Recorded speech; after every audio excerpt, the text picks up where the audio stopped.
C'est parti. Alexandre, bonjour. Bonjour. Alexandre, vous prenez 8 points sur le bloc précédent en affrontant le relégué de top 14, le finaliste de Pro D2, un demi-finaliste. Le bilan comptable, il est plutôt satisfaisant, surtout pour une équipe comme vous qui sortez d'une période compliquée. Et à l'arrivée, il y a presque un sentiment de déception avec ce dernier quart d'heure face à Grenoble. Ouais, mais en fait, je pense que tu as vraiment résumé ce que j'allais dire dans ta question. Le sentiment de déception, je sais pas, mais surtout de frustration de ne pas être arrivé à tuer la partie. Comme tu l'as dit, on fait une bonne partie contre Nevers, on fait une bonne partie à Brive, surtout dans l'état d'esprit. Et sur le match de Grenoble, me semble-t-il, pendant 62 minutes, on est vraiment stratégique, organisé.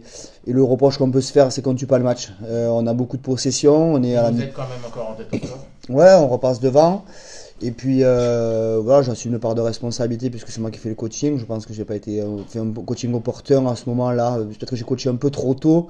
D'habitude, je coach plus tard. Et là, c'est vrai que j'ai coaché autour de la 47-48. J'ai commencé à coacher. Et que d'habitude, je le fais un peu plus tard. Et que les joueurs que j'ai sortis, c'était surtout comme Alexander Massibaka qui revenait de 8 semaines de blessure à la cheville. Et j'avais peur de faire la minute de trop, alors qu'il était dans la partie physiquement, il était dans la partie dans l'intensité, dans tout ce qu'il produisait. Mais j'avais toujours cette peur. Alors en discutant après, c'est vrai que Tanguy m'a amené sur un chemin qui était intéressant. Il m'a dit avec Sikeli, on a fait jouer 80 minutes et on n'avait pas réfléchi contre Nevers. Mais c'est vrai que le jeu de Massibaka, qui est un jeu assez quand même direct frontal et de contre-attaque, où il prend beaucoup de vitesse, j'avais quand même peur pour sa cheville. Et voilà, donc c'est vrai que sur ces notions-là, j'assume la responsabilité et ça me frustre d'autant plus que on va faire un coup à Brive et j'ai senti beaucoup de déception de la part de nos supporters, nos partenaires et auprès d'eux, je tiens à le refaire aujourd'hui, à m'excuser parce qu'on doit gagner des matchs. Aujourd'hui, si on prend, on est 15e équipe à la maison et on est la 5e équipe à l'extérieur en termes de points. Maison, hein. Ouais, entre 15 et 16, ça se joue à un point près et on est la 5e à l'extérieur. Et ce qui est juste chiant, c'est que les mecs, voilà, on n'a pas eu ce qu'on leur a dit, libérez-vous et osez contre Grenoble. Et on sent qu'il y a ce petit truc qui nous freine quand on est à la maison. On a fait un retour avec Guillaume qui est intéressant pendant notre semaine de vacances. Depuis la descente du club en Pro D2, voilà, on a du mal dans l'histoire du club à enclencher ces matchs à la maison et on est plus libéré à l'extérieur, on arrive à rivaliser avec nos adversaires, peu importe l'adversaire, peu importe l'opposition. Voilà, c'est juste frustrant, donc c'est vrai qu'on essaye de trouver des ressorts. Tu penses Bah, il y a un peu tout, hein. Si tu vois bien, Nevers, on fait une très bonne entame. Et puis Nico Martin s'est retourné dans l'embut et on prend que 3 points. On est à 3-0. On peut tourner, il est retourné dans l'embut sous les poteaux, donc ça, logiquement, il s'est transformé, c'est 7-0. Et on fait la même entame avec un super lancement contre Grenoble. On y a attaqué la zone de Davis. On tourne autour et on est dans 2 mètres de l'embut et on perd le ballon sur le rec. Donc on a avantage pour nous, mais à ce moment-là, on est à 6 minutes de jeu et on peut tourner à 7-0, pareil. Donc c'est vrai que, alors on peut parler de notre attaque, on peut parler, je parle juste de finition, mais ça me dit qu'on n'est pas bon sur les derniers gestes. C'est ce qui nous aujourd'hui nous fait défaut et c'est dommage parce qu'on est parti finalement dans une semaine de repos sans qu'elle soit vraiment en repos parce que tu es toujours dans le questionnement, dans le doute et tu te poses des questions et c'est ça qui est chiant. sur ce qui peut vous faire défaut aussi. Enfin, moi, j'ai profité de la semaine de repos pour éplucher les stats, une grande passion. Je les amène avec moi. Je vais pas te parler de tout. Mais j'avais noté, vous êtes avant-dernier en termes de franchissement et au Ouais. niveau des mètres gagnés. C'est vrai. Et c'est ça, c'est depuis le début de la saison, hein, Ouais. ça n'a pas changé. On a pris un retard déjà considérable depuis le début, donc pour le rattraper, c'est dur, mais si t'en conviens, on est dans le classement de la 11e attaque et la 7e défense du championnat de Pro D2. On est placé 15e aujourd'hui, avec les seuls voyants qui sont rouges, où on est dans le rouge, c'est-à-dire à partir de la 14e place, c'est nos franchissements et les mètres parcourus à la main. Ouais. Parce qu'au pied, Ouais. on en parcourt. Mais ça rejoint ce que je te disais, c'est-à-dire que on a un projet qui est ce qu'il est, avec des joueurs qu'aujourd'hui qui se l'accaparent avec justesse. La seule chose, c'est qu'on manque de densité et chaque fois qu'on a des blessés, c'est tout autour de ça. Aujourd'hui, les Doumao et Iñaki Ayarza sont blessés, c'est des gros porteurs encore. Donc voilà, c'est vrai qu'on tourne toujours autour de la même problématique, mais il ne faut pas se leurrer non plus. Je crois que On a profité aussi de nous cette semaine pour discuter beaucoup dans le staff, pour essayer de réfléchir, avec le regard aussi extérieur de Fabrice en tant que directeur du rugby, qui a un peu plus de recul que nous. On est dans la machine à laver, on tourne toute la semaine, et Fabrice il a quand même ce regard extérieur, et qui me dit, Alex, n'oubliez pas une chose, c'est que ce groupe-là, même s'il a évolué en termes de joueurs, ça a changé. Mathieu Galde est parti et c'est Coco Glénat qui est arrivé. C'est des profils qui se ressemblent en termes de qualité, des joueurs talentueux, qui se ressemblent parfaitement dans l'état d'esprit, qui cassent des barres de muscu, hein, surtout pour Coco. Et le truc, c'est qu'il passe son temps à manger des faritas, donc c'est un peu plus compliqué. Et le challenge, en fait, il était de se dire, Fabrice, en me disant, pas me rassurer, mais surtout m'amener sur un chemin pour essayer d'avoir la tête posée, en disant, Alex, ce groupe-là, il a terminé 15e ex-aequo l'année dernière. Il se maintient à la dernière minute de la dernière journée. Et c'est vrai que peut-être que je suis arrivé avec moi aussi de l'espoir en disant, on va faire une autre saison. Et là, du coup, on ne voit pas notre projet à la baisse, loin de là, mais surtout, on essaie de se dire, la lucidité, c'est se dire, on est là pour sauver le club, et c'était dans l'objectif dans lequel on était parti. La seule chose qui est dérangeante, c'est qu'on n'arrive pas à trouver de la régularité dans notre projet. Et le deuxième point, c'est que quand on fait un exploit ou un match à l'extérieur où on a dit, tiens, on y est, mais derrière, on le perd le match qui suit. Et c'est ça qui est juste chiant pour nous, quoi. Tu parles justement de pénétration. Quelle est la part... J'ai bien compris. Mais c'était entre nous, c'était hors micro. Tu vois, justement, quelle est la part entre la technique et le joueur? Est-ce que le joueur est plus important dans ce qu'il va apporter, ou est-ce que tu peux arriver à le compenser par une technique que tu mettrais en place pour justement faire... Non, en fait, c'est plutôt entre le profilage et la stratégie. La stratégie, c'est dans l'organisation, le choix qu'on fait, soit dans notre organisation offensive, défensive, soit dans le choix des lancements et de la zone où on va attaquer avec le profil du joueur qui le définit. Mais aujourd'hui, on n'a pas un éventail possible. Voilà. Dans le registre de troisième ligne centre aujourd'hui, Hubert, qui est un excellent joueur, mais qui aujourd'hui des fois joue 6 ou joue 8, qui n'est pas un pur 8, même si je pense qu'il a toutes les capacités. Mais dans le registre pur, avec Yacine, qui est aujourd'hui encore indisponible, il n'y a que Alexander Massibaka. Donc voilà, Madvaï, qui est sur le registre un peu hybride 4-8, mais qui a ressorti dans un certain âge, il faut le dire aussi.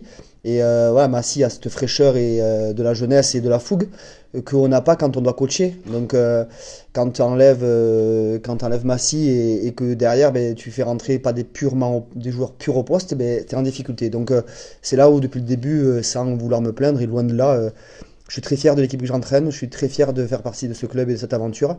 Et ça, c'est un élément qu'on doit quand même tous garder en tête. Je disais à Cardo, je crois, tout à l'heure, là, en réunion. Vous parlez encore? Avec Cardo? Ouais, j'y parle, mais il est venu en 4 pattes, il a rampé. Mais je disais à Cardo tout à l'heure, putain, je me régale d'être ici. J'ai pas de peur. Parce qu'il faut pas avoir peur quand t'entraînes. Il faut pas avoir la peur de quoi que ce soit, peur du futur, peur des décisions. Il faut en prendre et peu importe ce que l'avenir te réservera. Ici ou ailleurs, je parlais en général pour un entraîneur. La seule chose qu'il faut c'est être sûr de soi et avoir des convictions. Il me semble-t-il que j'en ai. La seule chose qui me dérange, c'est que je veux le répéter encore une fois, même s'il y en a qui vont dire l'état d'esprit ça suffit pas, tu étais là au quotidien, Coco peut le dire, l'état d'esprit et l'aventure humaine elle est extraordinaire. Et ce qui se passe dans le groupe, c'est vraiment génial. C'est-à-dire qu'au quotidien, on leur demande beaucoup aux mecs, mais c'est un plaisir d'arriver tous les jours, de venir travailler. Tu te lèves à 5h30 tous les jours, mais tu te dis, waouh, tu te régales, quoi.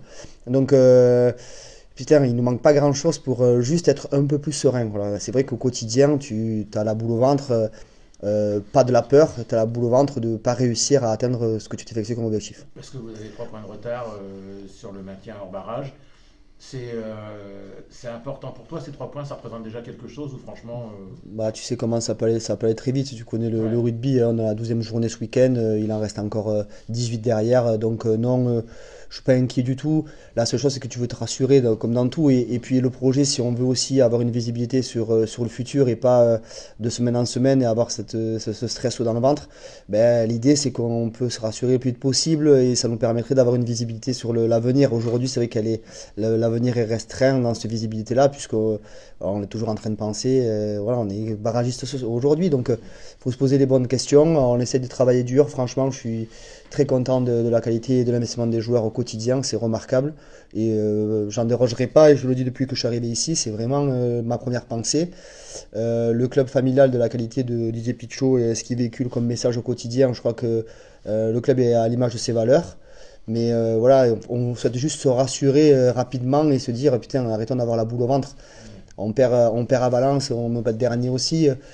Ça changera pas ce que je suis en train de dire aujourd'hui. La seule chose, c'est qu'on doit enchaîner les victoires pour se rassurer. Et on a 3 matchs avant les fêtes et qu'on mange la dinde et que le marron ne nous reste pas en travers de la gorge, quoi. Voilà, c'est juste ça. On commence par un déplacement à Valence. La bonne nouvelle, c'est que vous voyagez bien. On l'a encore vu à Brive. Cette équipe de Valence, elle a eu un super début de saison. Elle reste maintenant sur 4 défaites. C'est peut-être un peu en trompe-l'œil parce qu'il y avait 3 déplacements et une peine de bonus. Oui. Tu penses qu'ils sont partis un peu en sur-régime et ils ont retrouvé un rythme normal ou franchement Non, je crois que Fabien Fortassin a fait du bon boulot et je pense qu'il a bien analysé la qualité. Il est arrivé de Tarbes, je pense qu'il a bien analysé la qualité de la Pro D2. Je pense qu'ils ont bien recruté avec les besoins nécessaires pour exister dans ce championnat. Ils étaient partis sur un jeu un peu différent, me semble-t-il, à beau temps. Mais là, aujourd'hui, rentrer des conditions climatiques difficiles. La dernière réception qu'ils ont eue, c'est contre Aix, avec leur terrain qui est dans un état catastrophique lors de cette réception-là. Ils sont quand même allés inquiéter les équipes comme Vannes, donc c'est non négligeable.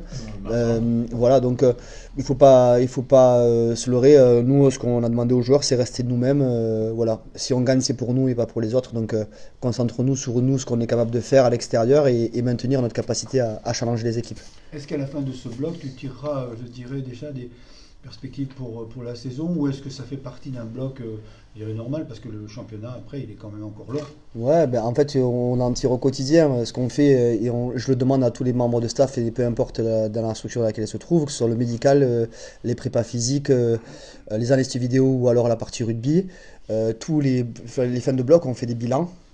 Donc sur notre contenu rugby, sur notre progression ou pas, sur ce qu'on peut améliorer. Donc on est 14 à discuter de ça au quotidien. J'ouvre la discussion à tout le monde et à chacun qui a le droit de parler.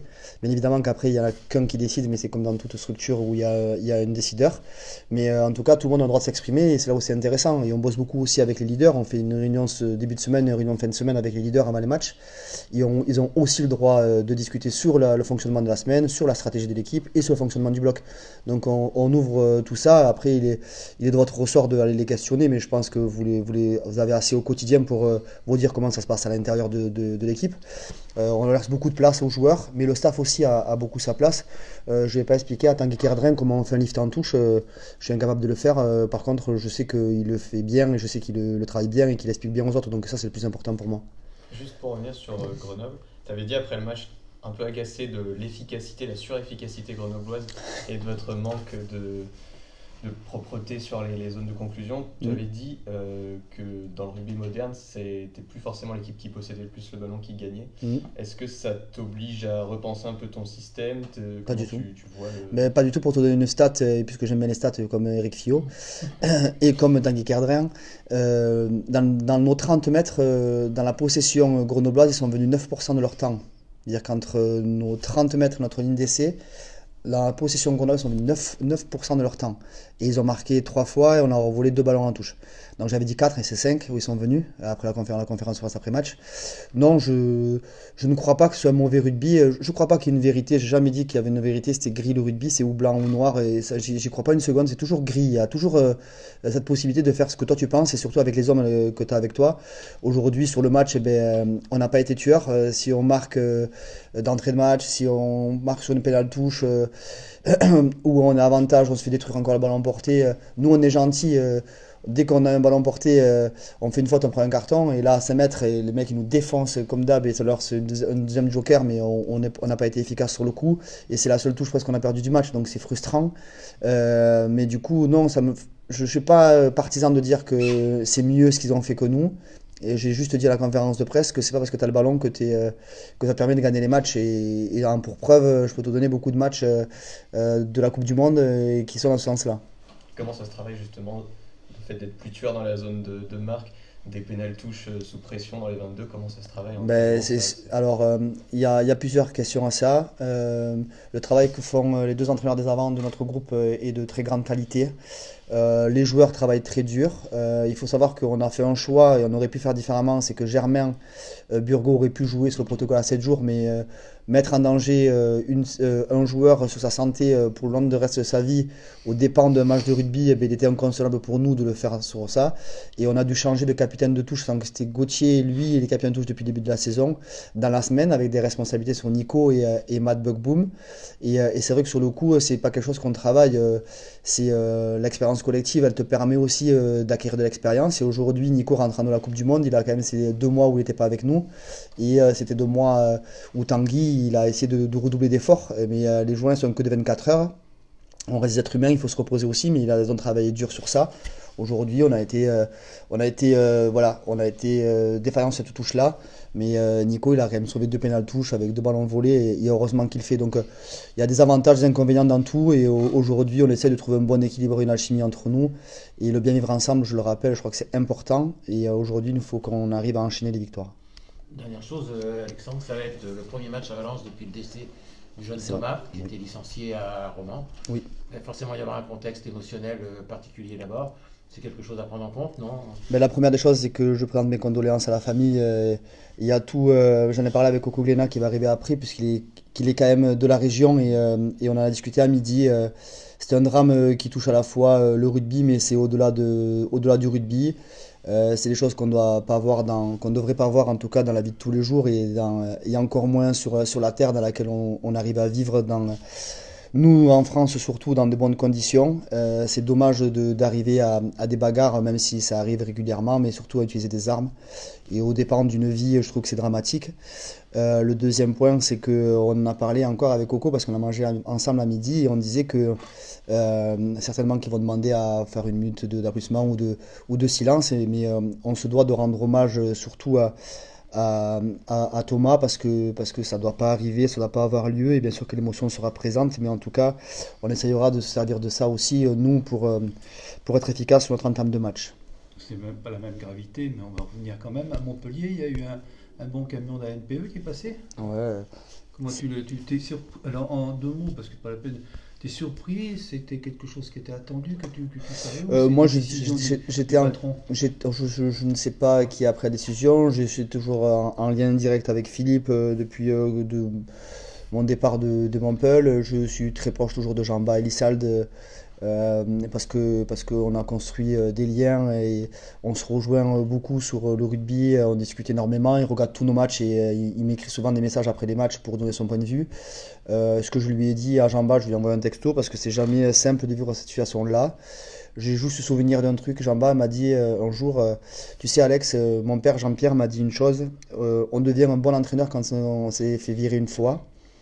Et j'ai écouté le reportage sur Canal+ de Christophe Furios qui a dit la même chose.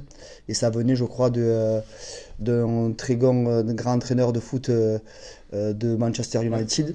Mourinho. Non, je crois que c'était ou Mourinho, ouais, je crois que c'est Mourinho qui l'a dit exactement. C'est José Mourinho qui l'a dit. Et donc de Chelsea, de Porto, de l'Inter, du Real. Et du coup, voilà, je sais que Jamba vit une période qui n'est pas simple. Richard Coquille, je n'avais pas de contact avec lui puisqu'il est arrivé derrière moi. En tout cas, la seule chose que j'ai à Jamba, c'est que je souhaite beaucoup de courage parce que c'est jamais simple de se faire écarter. Et je lui ai surtout dit que dans mon appartement à la rue de la Loire, j'avais 2 chambres et qu'il y en avait une qui était à sa disposition si vous voulez venir passer une semaine avec nous. On préférera peut-être aller à La Rochelle. Oh, il a une maison à l'île d'Oléron, il n'est pas très très loin. Allez, bonne journée à vous. Merci.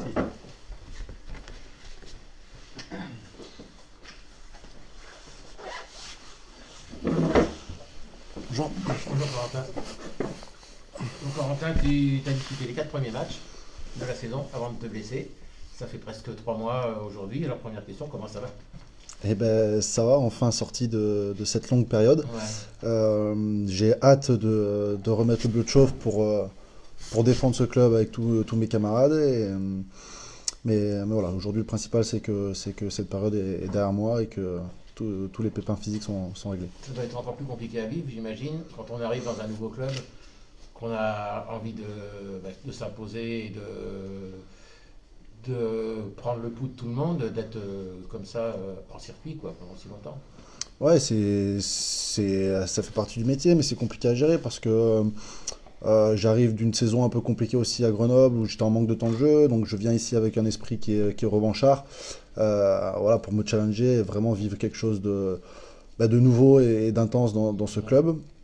Et puis voilà, au bout de 4 matchs, c'est retour un peu à la convalescence et puis voilà, c'est une période de soins, de travail aussi, de rééducation, mais voilà, le principal c'est qu'aujourd'hui ça reste quand même une courte période et le plus important c'est de retrouver plus vite l'équipe pour défendre les couleurs du SA15. Il faut être fort psychologiquement parce que tu me dis très justement, tu sortais d'une saison en demi-teinte, tu reviens, tu te blesses. Tu as douté pendant 8 jours, 15 jours ou juste après la blessure?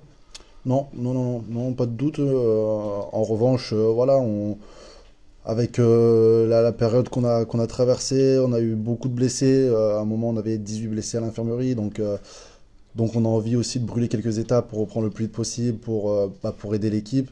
Et puis c'est pas toujours au bienfait de notre corps, donc il faut savoir aussi s'écouter, prendre son mal en patience, et puis pour revenir dans les meilleures conditions possibles. Tu l'as un peu évoqué tout à l'heure, tu as quitté le cocon familial, Grenoble, c'est ton club formateur, à 24 ans. Il y avait vraiment besoin d'un nouveau challenge. C'est ça, j'avais vraiment besoin d'un nouveau challenge. Et puis je pouvais pas mieux trouver, je pouvais pas mieux espérer. J'ai été accueilli dans des conditions qui étaient plus que remarquables, pardon. J'étais toujours pas venu dans la région, que les joueurs m'écrivaient pour m'aider à déménager, pour si j'avais besoin de quelque chose, quoi que ce soit, de ne pas hésiter. Donc vraiment, ça m'a sauté aux yeux et puis ça monte sur l'état d'esprit des mecs. Vous connaissez du monde avant d'arriver là? Pas plus que ça, et puis j'ai appris à découvrir les mecs aussi. Et je tiens à souligner ce que Alex a dit tout à l'heure. Ce qu'on vit, enfin ce que je vis et ce que l'équipe vit aujourd'hui, c'est quelque chose qui est unique. Il faut y être pour le croire et pour le voir, parce que voilà, c'est familial. Alex l'a souligné, on est soudés, et puis l'ambiance est plus que remarquable. Le fait d'avoir été recruté, tu avais une certaine forme de polyvalence. On parlait de toi de demi d'ouverture, de 3/4 centre, éventuellement d'arrière. Cette possibilité encore là fait que tu vas revenir, parce que souvent les gens qui viennent en conférence de presse, on les retrouve sur la feuille de match. Qu'est-ce que tu préfères toi au niveau du poste? Demi d'ouverture peut-être? Oui, moi j'ai été formé à l'ouverture des petits. J'ai fait toutes les écoles de rugby à l'ouverture. Et puis j'ai dépanné une saison à Grenoble en 15 où ça ne s'est pas trop mal, enfin ça s'est plutôt bien passé.